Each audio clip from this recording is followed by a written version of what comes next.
Well, hello again everybody. These weekly videos come round very quickly these days, I've noticed. Something to do with my age, I think. A few days ago I took a trip out to the east side of Liverpool to photograph a disused railway station. It's West Derby railway station in actual fact. And I spent probably an hour and a half there. I've done some video to accompany it. Overall, it was a disappointing outing. I'm sure you've all heard and had spoken about your work that, oh, that's just a record shot. And when it's said in that way, it's really quite derogatory, isn't it? Oh, that's just a record shot. You know, the photographer could have done so much better. Well, that's kind of how I came away feeling from this outing to the West Derby railway station.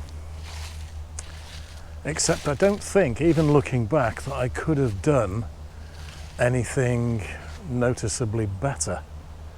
I'll let you decide when you look at the stills. So see what you think of the actual video that I shot while I was there. I'm going to mix in some of the stills, and then at the other end of the video I'm going to be back inside and we'll talk through yet again what I've been babbling on about. So I'll see you soon. By the echo you can probably tell that I'm in a tunnel of some description, and I thought I would try and get a photograph of the old West Derby railway station.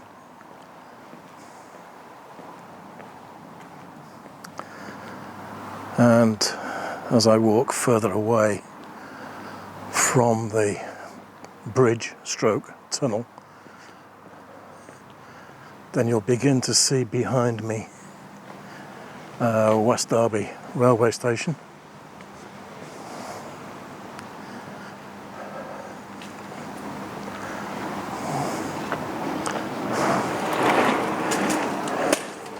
And this track that I'm on forms part of the Transpennine Way.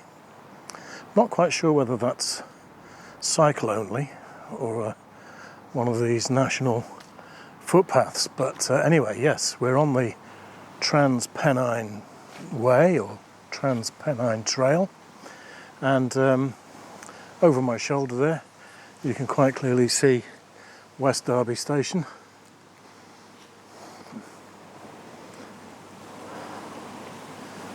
Which is built on top of a twin arch road bridge, which is actually on Mill Lane. So I've come down here today specifically to try and get a reasonable image of the station. Some more cyclists coming up here. I'll just cross over what used to be the railway line. As you can see, the platforms are still in existence.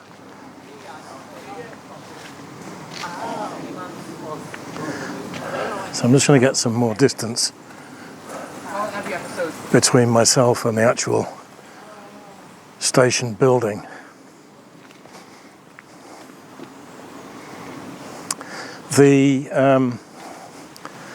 The whole reason why this old railway line is here, and the station in particular, is that I think it was 3 railway companies wanted access to the docks which were developed at the end of the 19th century at the north of Liverpool, the northern end of the Mersey. And of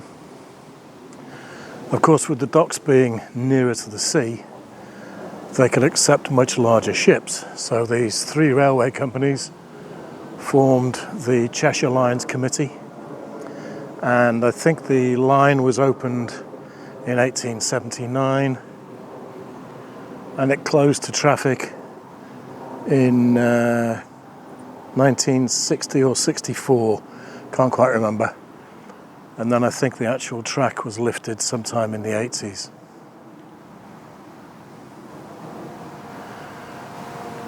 So I'm going to see what I can get. I've got the 40 to 150 lens with me. So we'll give it a go. It's a popular place for both cyclists, walkers and runners, as you might see in the background. So let's see what we can get.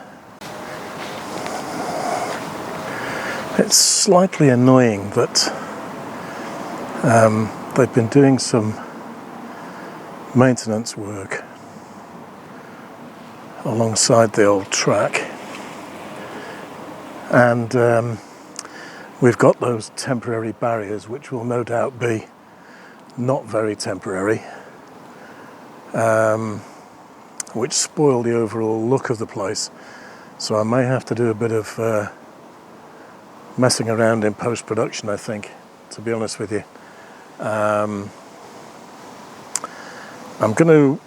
I've taken 3 or 4 shots already, some from a distance away, some a bit closer to. I'm going to walk now closer to the building, and I'm going to go along one of the platforms, which is still very substantial, and they do look quite safe. Let's change you over.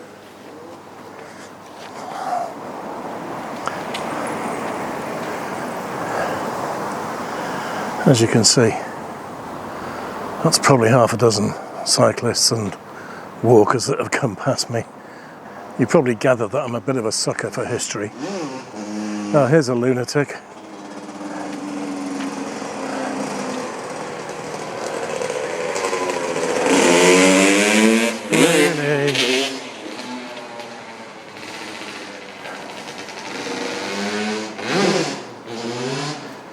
Plagued by idiots on off-road bikes by screaming up and down these cycle routes. He'll probably come back in a few minutes just to prove what an absolute dipstick he is, but we'll see.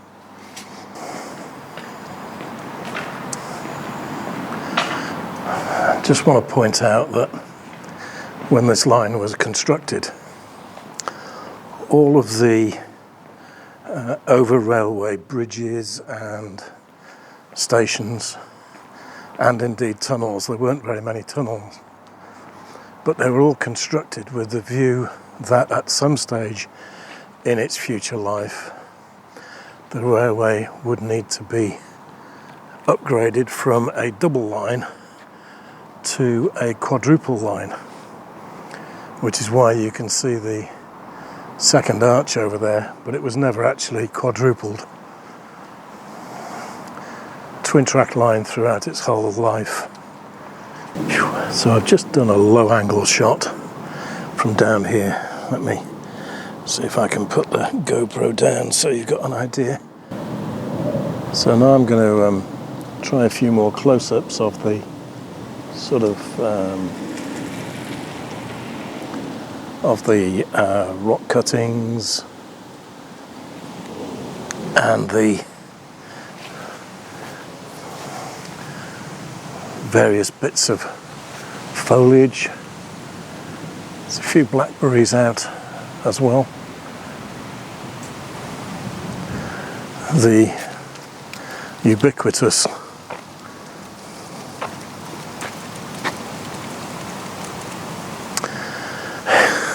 need I say more? At least somebody's had a go at being relatively creative, as opposed to these idiots that just put graffiti on for the hell of it.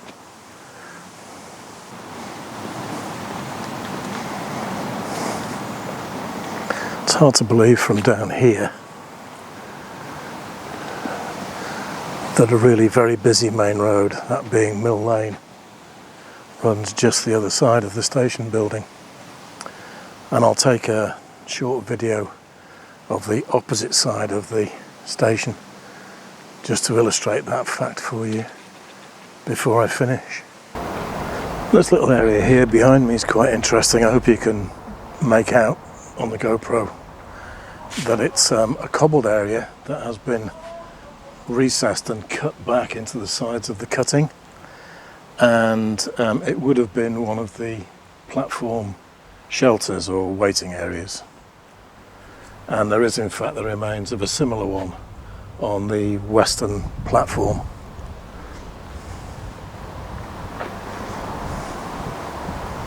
Essentially, of course, this line was built for freight. The Cheshire Lines Committee wanted access to the large, deeper water docks at the north end of the city, and the only way they could connect from Halewood in the south to the north was to basically loop around the eastern side of the city, hence the name of the line. And it was also the cheapest route for them, long but cheap, because in the 19th century it was all agricultural land, and it also meant that they didn't have to cut hundreds upon hundreds of yards or meters of tunnels, which they would have had to done if they'd taken a more direct route. It's interesting, of course, because in this area here, yet another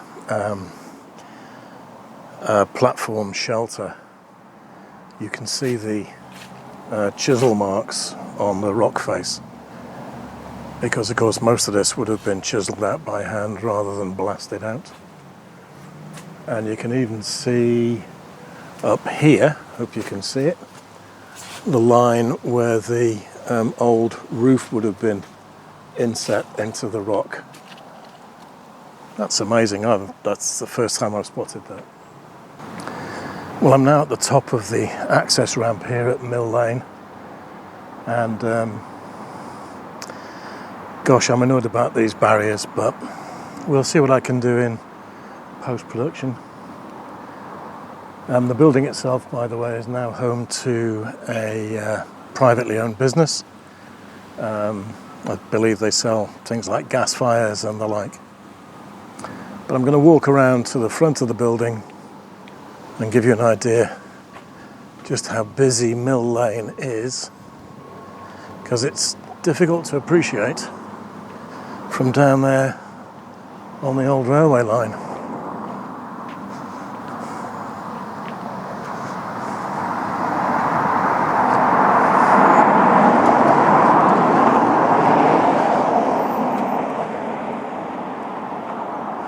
Here we are. Straight away you'll get a feeling of just exactly how busy we are.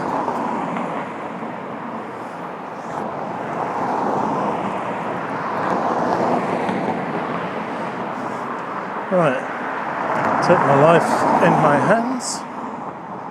There we go. Safely over.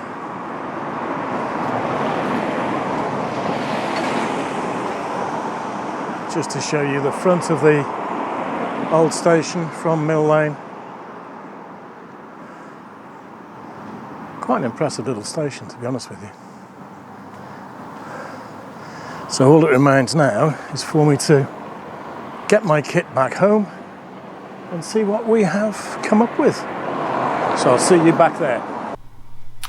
Well, there we are.